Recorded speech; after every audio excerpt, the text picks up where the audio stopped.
So that says a lot. It's not where you're just doing a little piece here or there. You've been like all keyed in for years now. It's been a lifestyle of yours. It's not something that you just picked up while running for political office. Right. It's been my goal to give back, simply because it takes all of us to help each other get to the next level, and it definitely takes all of us to raise our young people. My goal is, I was in a situation living in Creighton that a lot of times I felt that I was alone and didn't have anybody looking out for me, even though there were adults that back then, adults were always watching whatever you did. Yes. And they may or may not say something to you. But in the circumstances that I was in, there were times when I felt that if just a little bit more from somebody would have made a difference. However, being strong inside and having a strong belief in God has helped me to get through some of the things that I've had to go through. So now I just want to make sure that I'm that same vessel for the next person, to ensure that they can feel comfortable about their life. Because are we all going to have times of uncomfort? Are we all going to sometimes make mistakes and not do things the way that other people think we should be doing? Absolutely. That's life. That's a part of growing up.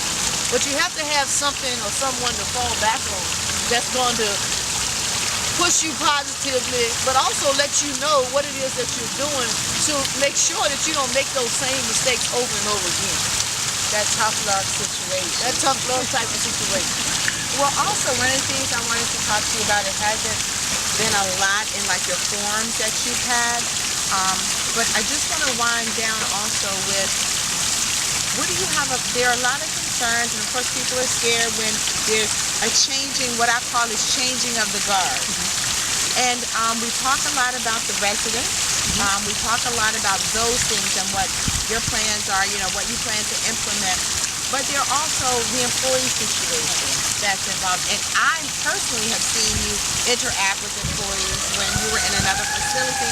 So tell me what's kind of on the platform, or what could you say, what do you think our community would want to know about that piece of it, the employees and you running for office and the transition? Well, we want to make sure that the citizens of Richmond can feel comfortable and feel that we're doing the best job that we possibly can do. And as a leader, it would be my responsibility to make sure that we have the right people in the right positions for the right reasons, that's going to do the right thing by the people that are incarcerated, as well as the people of our city. We want to make sure that those people that are doing a good job and have been doing a good job, we want to make sure that those people may need to be in other positions. They may need to be in positions of leadership or in other jobs, to make sure that we're doing the best possible job that we can do. My goal is, and has always been, as long as people are doing the jobs that they're supposed to be doing in the manner in which they've been trained to do, then we're going to make sure that we use those people to the best of our ability to make sure that we can serve the citizens of Richmond in the best possible way that we can. It's not a point of firing everybody or whatever. I understand some people have already left. Some people have transferred out. Some people are retiring. And that's fine, because each individual has to be able to do what they need to do for their family and for their particular situation. But it's not a point of firing everybody or getting rid of everybody.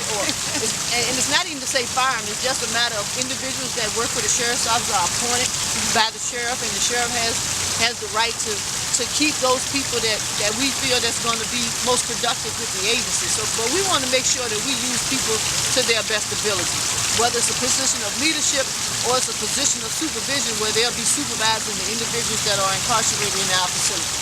And I think that's not the fairness when you think about it. You're saying, okay, you show me if you're doing your job correctly, then there is no worry. There is no worry. And I think that's awesome. On the other piece of that, I want to ask you, not away from the employee portion, I think that addresses that. Basically, it's just, I have noticed, and is it true, that I hear that you're very, and I already know, but this is for the viewers. I've heard it from, and I've actually viewed it myself, viewers, from people that have been individuals that have been formerly incarcerated, along with employees that have been fortunate enough to work under your supervision, that you're very approachable. I believe I'm very approachable. I'm open. I have open door policy. However, sometimes when you come through the door, it's not always going to be for a positive reason. Right. But we may have some type of correctiveness that needs to happen. But my thing is to give the people that work for me and work with me as much knowledge as I possibly can give them. I don't hold back on any of the information or knowledge that I have, because if I can give you what I have and you can add to it, that only makes you the best possible staff member that you can be, or the best possible employee that you can be, or the best possible individual that you can be. Because we all learn from one another. Right. And it's my goal to get in there and do work. Because I know I'm going to have to learn the ways of what's going on, and staff's going to have to learn my way of doing things, or the way that I feel it's done. But everything will be done in accordance to the Department of Criminal Justice Services as it's supposed to be done. I'm a stickler for rules. Yes. One thing I learned as a baseline is fair, firm, and consistency. That works on any side of the street that you come from. We want to make sure that we can do that, and that we're making sure that people are better people when they leave out than they were when they came in. And not saying anything negative about someone when they came in, but we want to make sure that we add the tools to individuals that make them feel better about themselves and feel better about the life that they're leading. Well, I wanted to just have you all to get to know a little bit about this person that is running, that we see in our community all the time. I'm hoping that this interview that I had today, and thanking her for taking the time, will help enlighten you, will help you learn some things so that you can have, if you didn't have a choice before, now you can hear more. You can hear it up close and personal. So again, those viewers that are in the facilities, this is giving you something, letting you, hearing from the person directly that could be the next person that is being a watch care over, like taking care of you, making sure that everything is the way that it's supposed to be when it comes to the incarceration process. Antoinette, I want to thank you. You're a pillar in our community. Thank you. And thank you for being so hands-on, so up close and personal. And this is not just interview time. You can see Antoinette anywhere, and it's the same thing. You can catch her on the court playing basketball. Well, he used to do. And this is the person that you get, the realness. So I'm hoping that you all will, November 7th, you'll think about it. Antoinette is the Democratic nominee. So let's make sure we vote the right way. Consider those things that we talked about, and that's very important. And Antoinette, is there anything you'd like to say to them before we?